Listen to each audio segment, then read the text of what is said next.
మన తెలంగాణలో మొట్టమొదటి ఫ్యాక్టరీ అవుట్లెట్ మన ముకుంద జ్యువెలర్స్ లో లైట్ వెయిట్ ఆభరణాలు కలెక్షన్స్ ఎన్నెన్నో అన్ని జ్యువెలరీస్ పై VA కేవలం 2 to 12% మాత్రమే. విచ్చేయండి ముకుంద జ్యువెలర్స్. గత ప్రభుత్వ హయాంలో శ్రీవారి పరకామణి ఇష్యూ కలకలం రేపింది. అయితే శ్రీవారి ఆలయంలో జరిగిన పరకామణి ఇష్యూ ప్రధాన ఏదైతే అక్కడ జరుగుతున్న ఇష్యూ సంబంధించినటువంటి ఫిర్యాదుదారుడు సతీష్ కుమార్ దారుణ హత్యకు గురయ్యారు. సార్ చెప్పండి, అసలు ఈ హత్య ఎందుకు జరిగిందంటారు?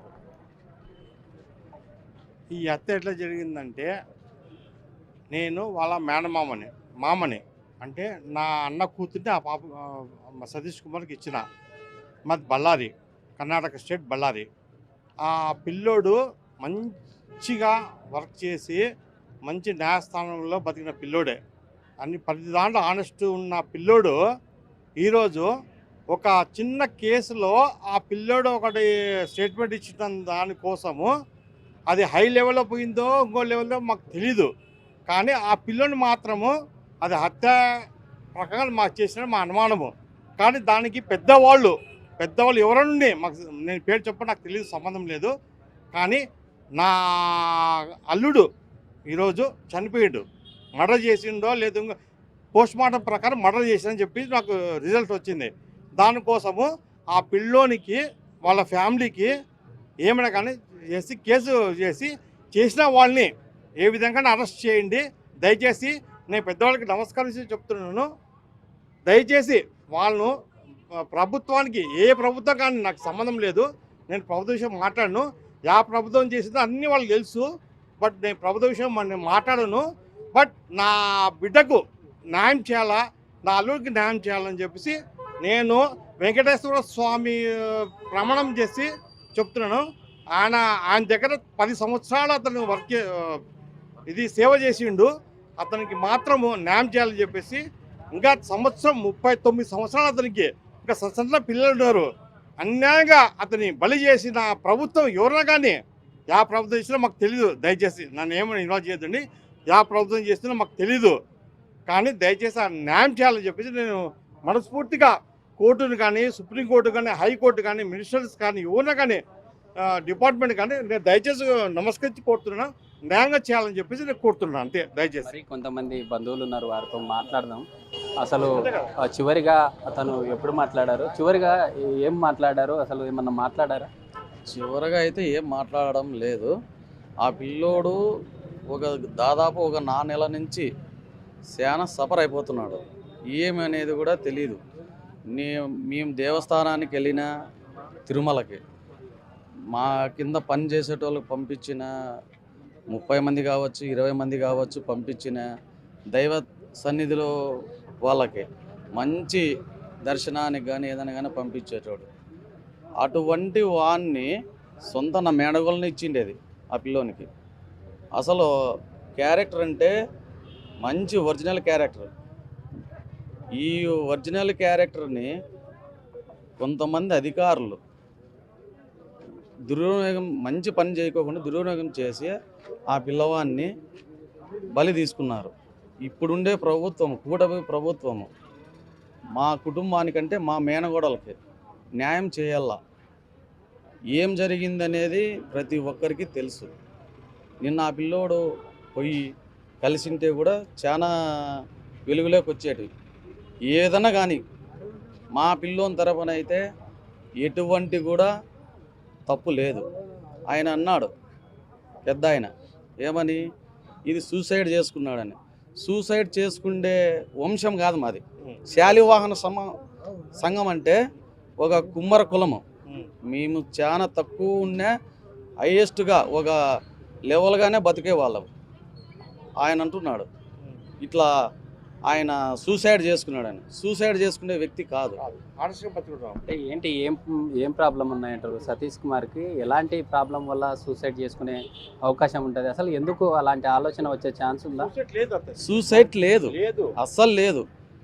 ఆ ముందు ప్రభుత్వంలో ఏం జరిగిందో, ఆ గత ప్రభుత్వంలో ఈ పిల్లోని దగ్గర ఏముండో ఎవిడెన్స్ తెలియదు, బయటకు రాలే.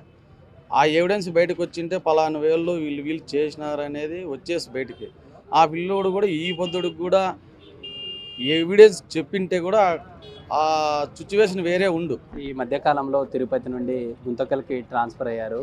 అంటే గుంతకల్కి వచ్చిన తర్వాత ఏదైనా మాట్లాడడం జరిగిందా కుటుంబ సభ్యులతో? అంటే ఇక్కడ పరకామణి ఇష్యూ సంబంధించి కొంత ప్రెజర్ చేస్తూ ఉన్నారు. ఇటు గత ప్రభుత్వం నుండి కావచ్చు లేదా అధికారుల నుండి ఏదైనా థ్రెట్ ఉందని ఏదైనా మాట్లాడారా? సొంత అతలు ఆ పిల్లవాడు పక్క మనిషికి కూడా చెప్పడు, ఎటువంటి విషయం కూడా చెప్పిండ్లే. ఏం జరిగింది అది ఏం కథ అనేది కూడా ఆ పిల్లోని భయాందోళన చేసినారో ఏం చేసి పెట్టినారో తెలియదు. పిల్లానికి కూడా తెలియదు. మా మేడం గోడలకు కూడా చెప్పలే ఆ విషయం. ఏం జరిగిందో ఏం కథో ఆ దైవానికి తెలుసు. ఎవరు? వెంకటేశ్వర కలియుగ దైవం. ప్రతి ఒక్కరూ ఆయన సన్నిధిలో చాలా అన్యాయపూర్వకంగా జరిగిండేది మా సతీష్ గానికే, మా పిల్లవానికే జరిగిండేది. అన్యాయం చాలా జరిగింది. ఎవరెవరు ఏం చేసుకుంటారో ఇంకోరు మాకు తెలియదు.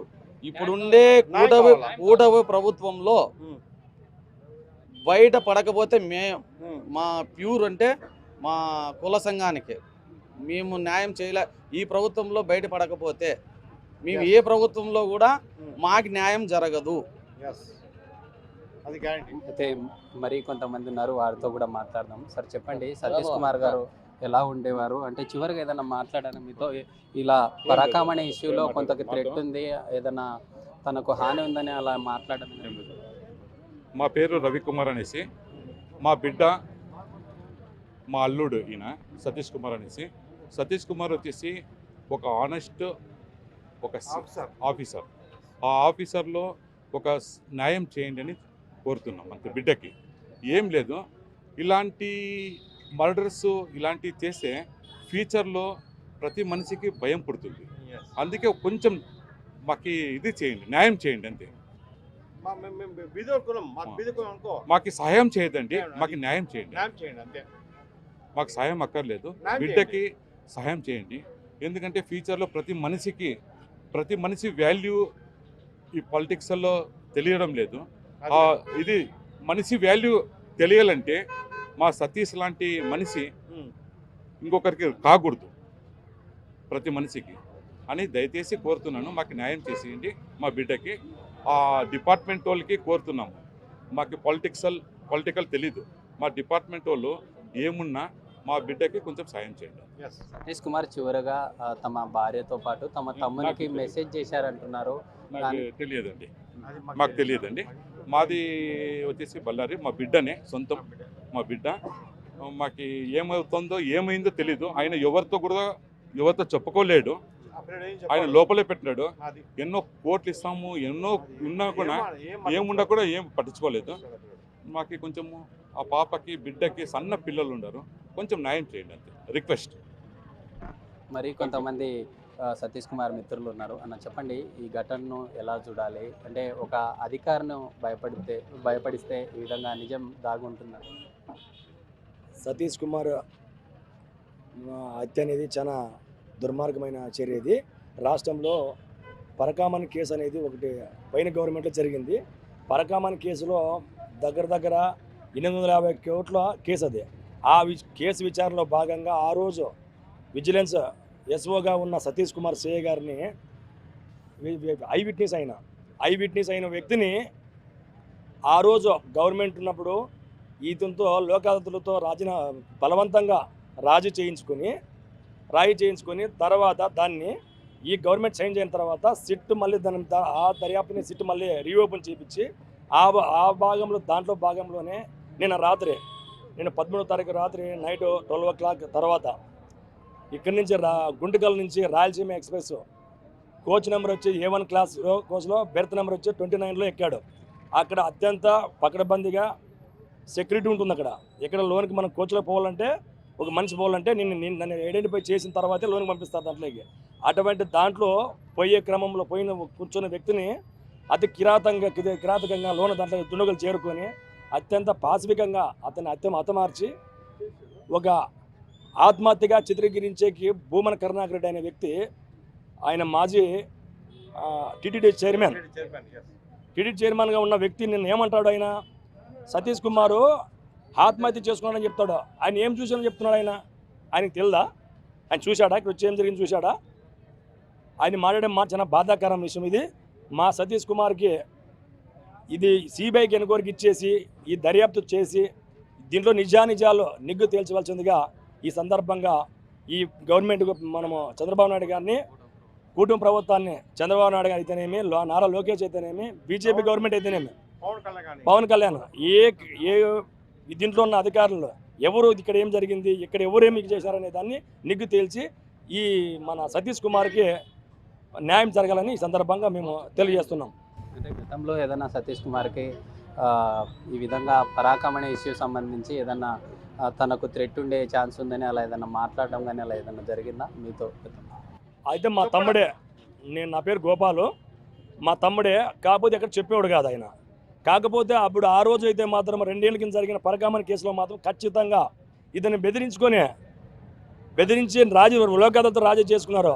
అప్పుడు కూడా భూములు ఈ అతనుకున్న రవికుమార్ అనే వ్యక్తి పట్టబడిన వ్యక్తి ఆ రోజు ఆ స్కామ్లో మా ఆయన ప్రధాన సూత్రధారు రవికుమారే ఇతన్ని భయపడించి వాళ్ళ ఒత్తులతో పైన అధికారులు ఉన్నారు, అప్పుడున్న గవర్నమెంట్లో ఉన్న పెద్ద పెద్ద నాయకులు ఉన్నారంతా. వైవి సుబ్బారెడ్డి కూడా ఆ రోజు చైర్మన్, ప్రజెంట్ చైర్మన్, వీళ్ళందరినీ ఒత్తిడి తెచ్చి ఇతన్ని ఆ రోజు ఒత్తిడి తెచ్చి భయపడించుకొని కూడా ఈ కేసు రాజీ చేసుకున్న విషయం కూడా అందరికీ తెలుసు, ఈ రాష్ట్ర ప్రజలందరికీ కూడా తెలుసు. ఇప్పుడు మనం చెప్పేది దీంట్లో ఏం లేదు. అలాంటి కేసులో ఈరోజు ఐ విట్నెస్గా ఉన్న సతీష్ కుమార్ నిన్న బయలుదేరిపోతా ఉంటే అత్యంగా పాశవికంగా దారుణంగా చంపడం చాలా ఈ గవర్నమెంట్ చూస్తుంది. కాబట్టి ఈ గవర్నమెంట్ ఈ సతీష్ కుమార్కి న్యాయం చేయాలని సందర్భంగా కోరుతున్నాను.